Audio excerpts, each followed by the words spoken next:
In 1968, at the height of the war in Vietnam, 14,000 Americans were killed and 46,000 were wounded.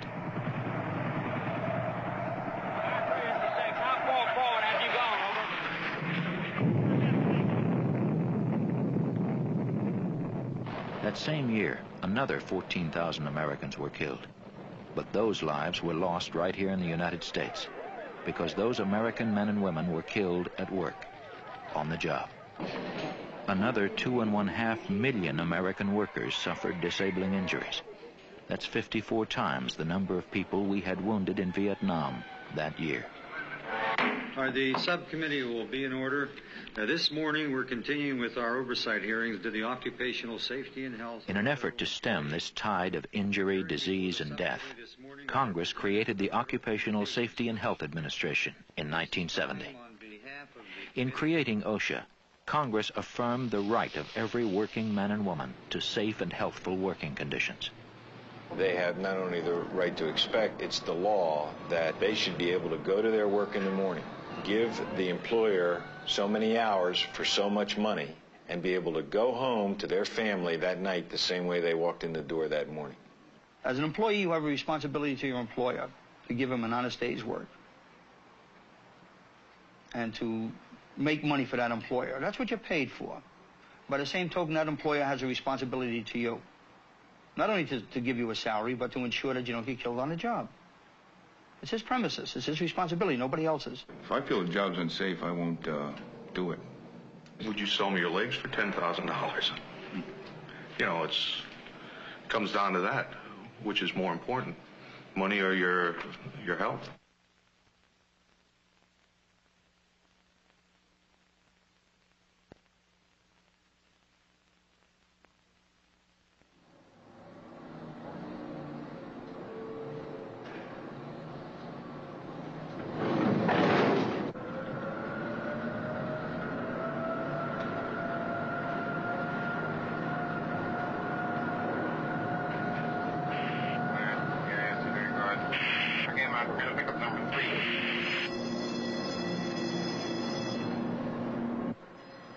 Health and safety hazards are found throughout American industry, in virtually every occupation.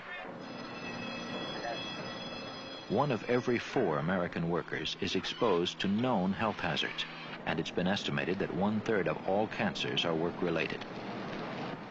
Dust, gases, and fumes found in the workplace cause skin and lung diseases, heart problems, nervous disorders, and can even cause workers to become sterile or to have children with birth defects. 1 out of 6 Americans is exposed to hazardous noise levels on the job, noise which can cause permanent hearing loss. You know, it'll happen and you never realize it's happening to you. You start losing your hearing and never realize it. And when you go home, I know myself now, I turn my television set up louder than what I did when I wasn't working in the mill when I was just going to college. I turned it up a lot louder now than what I did now.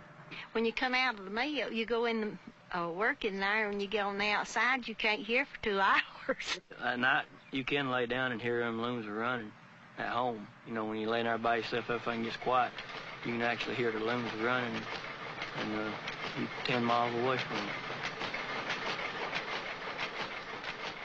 Once OSHA has learned of a workplace health or safety problem, it often turns to NIOSH, the National Institute for Occupational Safety and Health, to do the scientific research necessary to control the hazard.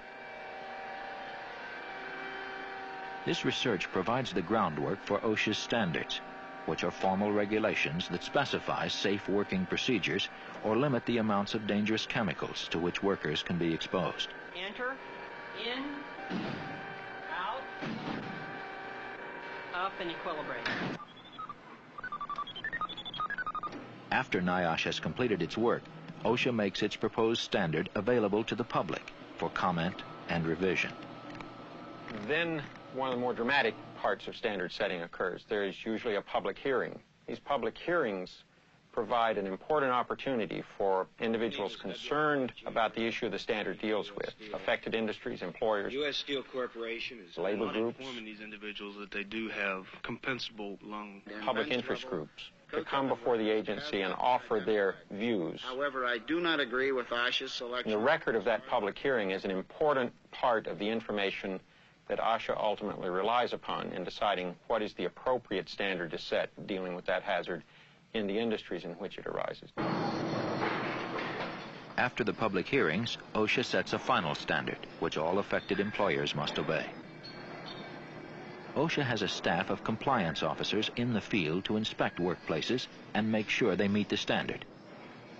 Accompanied by representatives of both the employer and the workers, the inspector observes work practices and material handling, takes noise measurements, and may attach instruments to workers to measure their exposure to airborne substances.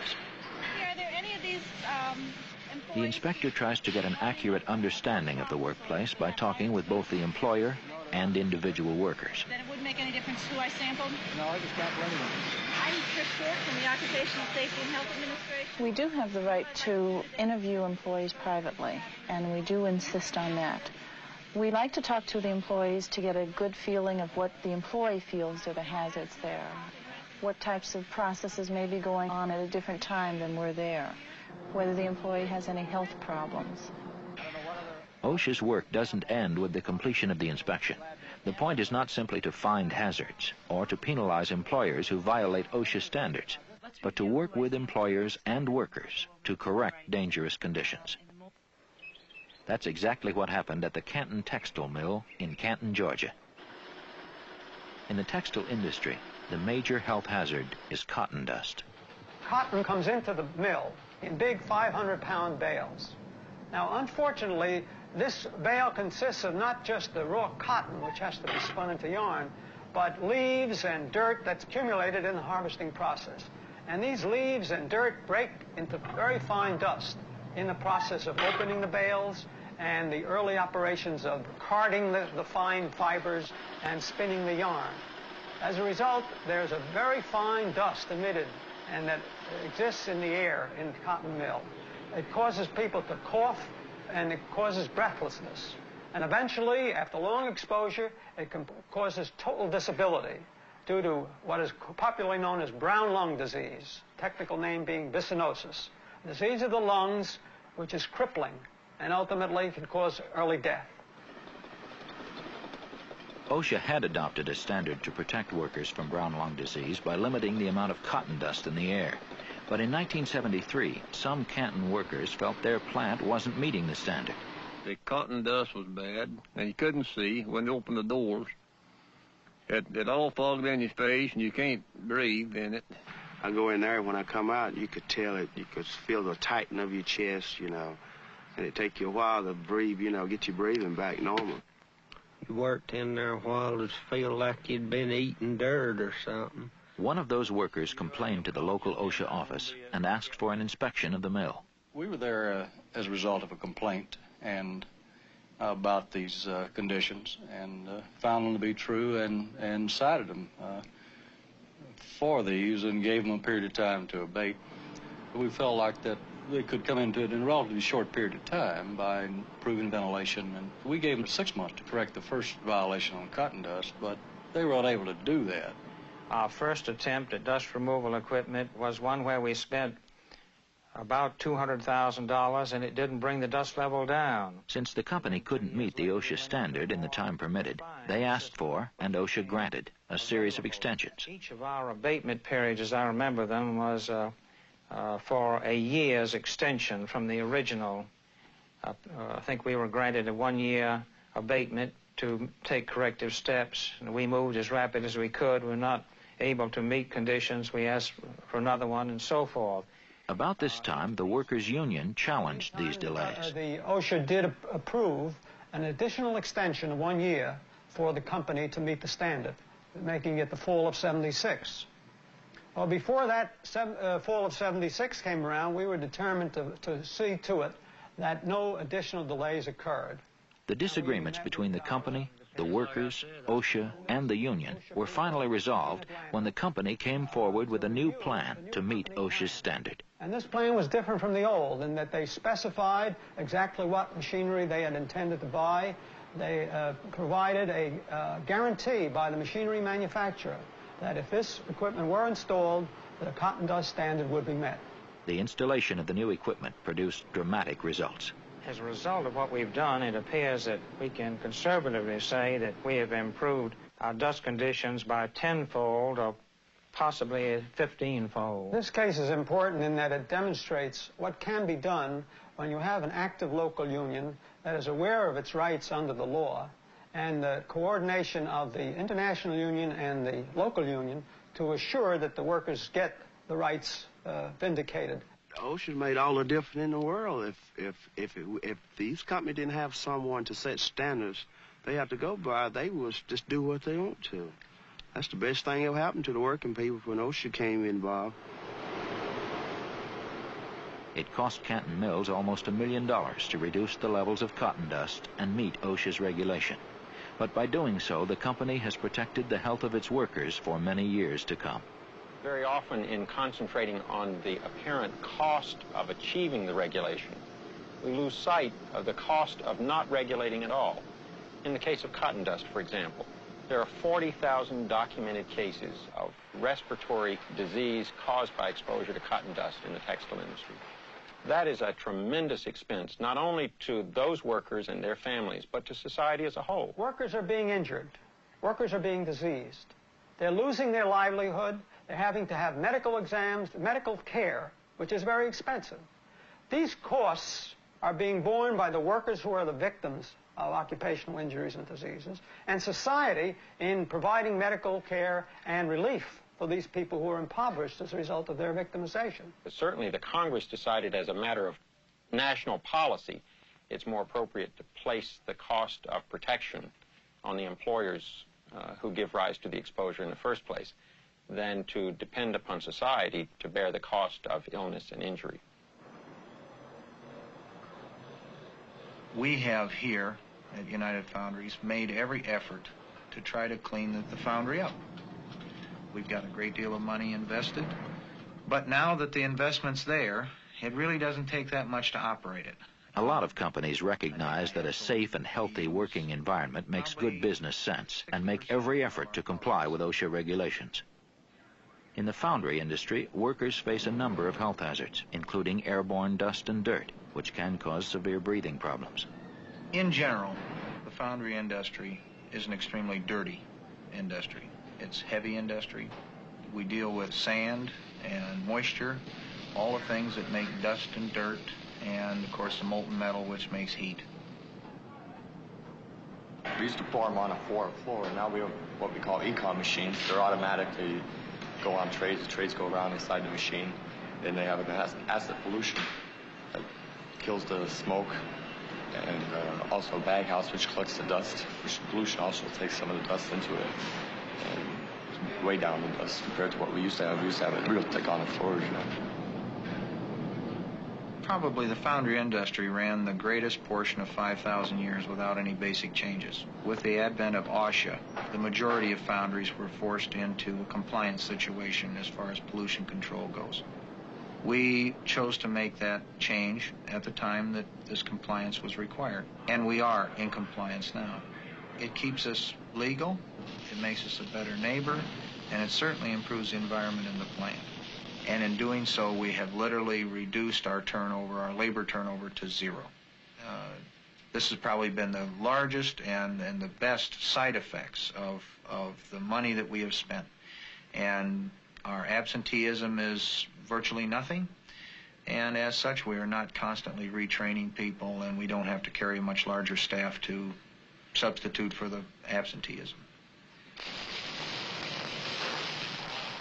The Dana Corporation in Reading, Pennsylvania, manufactures and assembles automobile and truck frame parts. Before the parts get to this welding operation, they are shaped by these stamping machines, machines that can easily crush a hand or cut off a finger. Such injuries are often blamed on the workers themselves for having their hands in the machine at the wrong time. But OSHA regulations have required the use of redesigned machinery that has virtually eliminated these kinds of injuries. Oh, when I was a kid, used to hear they used to call this the butcher shop. People used to lose fingers, hands, and Well, there's quite a few people you walk through the shop down there that are missing fingers. Well, they just hit the button and the press come down and went up, and the man on the other side of the press, he took the piece out. But you never know when it was going to repeat, or the guy on the other side of the press, he may forget what the other guy is doing. He might hit the button and his hands are in the press. He had two buttons, and the only way the press would get on if every man working that press had each hand and each button.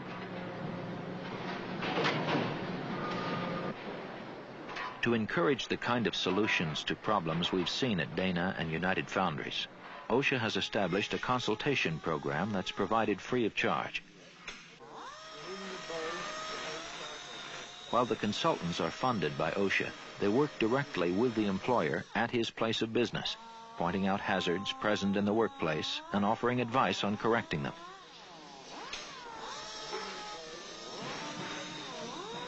The consultant's files and report to the employer are kept confidential. This information is never disclosed to OSHA enforcement personnel unless the employer refuses to correct a serious hazard. I've used them many times for consulting purposes, and it's a way of getting an answer. Why wait? If you have a problem now, you want to get it solved now. You don't want to wait until somebody gets hurt or you get cited for it. We have worked with OSHA, made a real effort to draw on their knowledge and their background and their approach so that when we do something, we do it once. There's no sense of doing something and then finding out you're not in compliance because you intend to spend the money anyway. If in a nutshell, there's anything we're trying to do is to get you a basic understanding of occupational health, the terms, the jargon, so that you can know to ask good questions and to know when you're getting bad answers. OSHA also funds education and training programs for workers, like this class at the New York City Central Labor Council. Many people have described the Occupational Safety and Health Act as primarily a piece of worker rights legislation. There is the right to file a complaint about safety and health hazards in the workplace and to remain anonymous to minimize the possibility of reprisals or discriminatory activity as a result of exercising that right.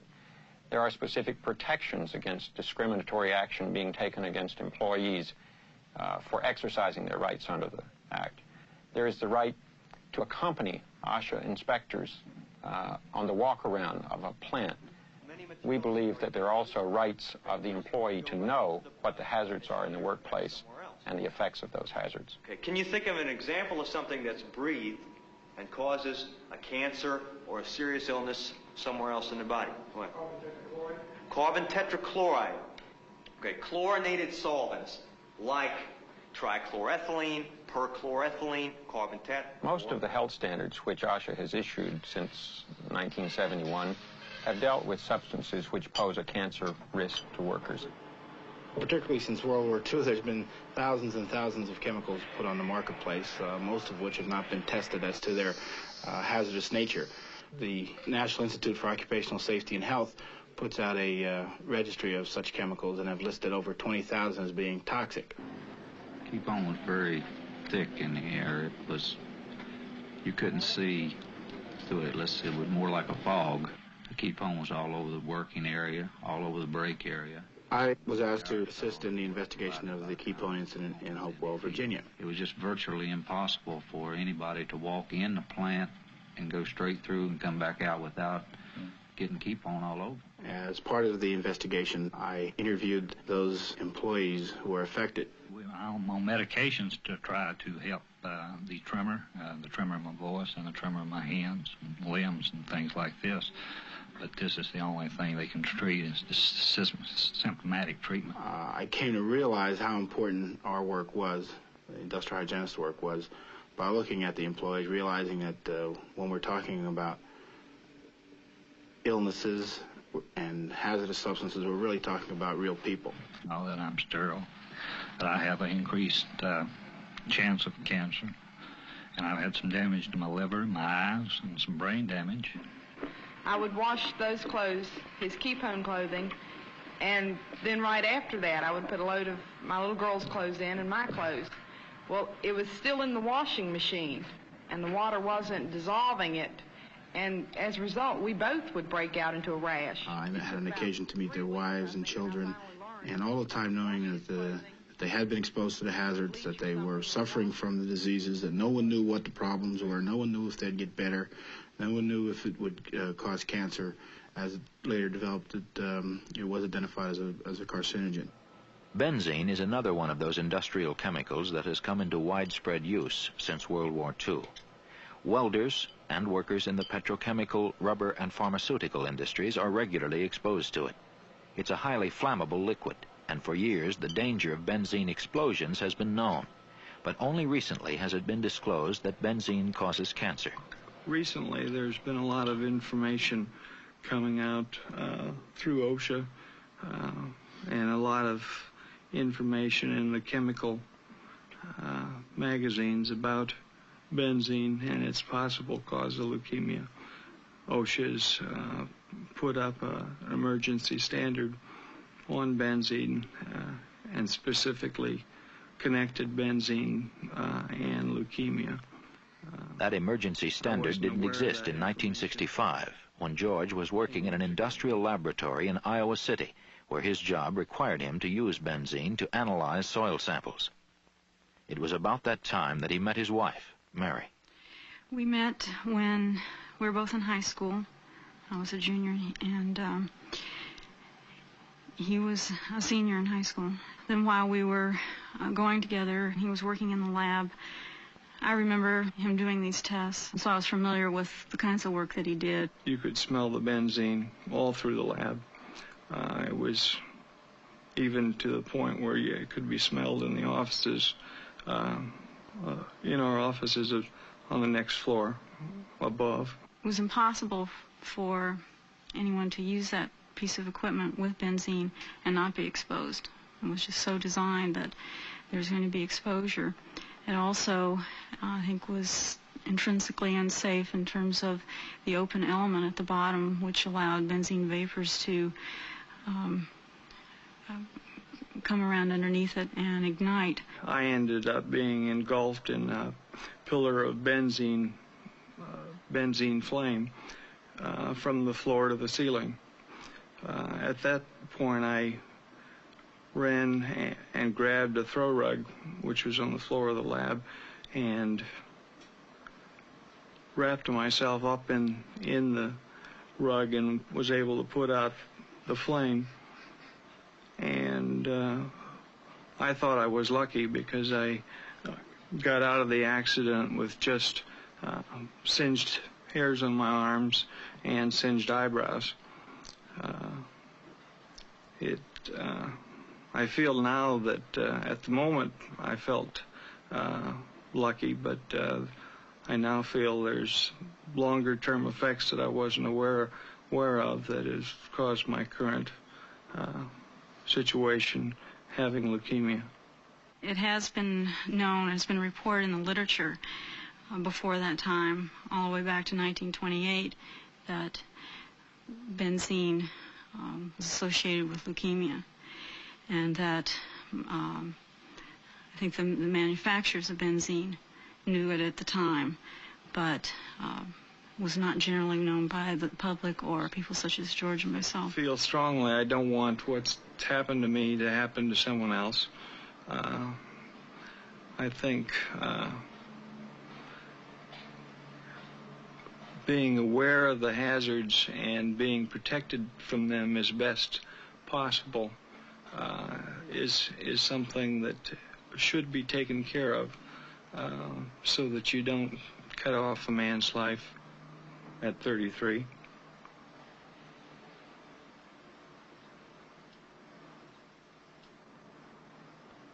What is the value? What is the price of a man's life? How much is a finger worth? How much is an eye worth? How much is not being able to hear someone call your name or listen to music? How much is that worth? I think we owe it to the next generation to make it better for them than what we have to go through with. It's not 100% now, but work has been done, and I think if we keep this attitude and fight and make it better for the other generation, they're going to appreciate it.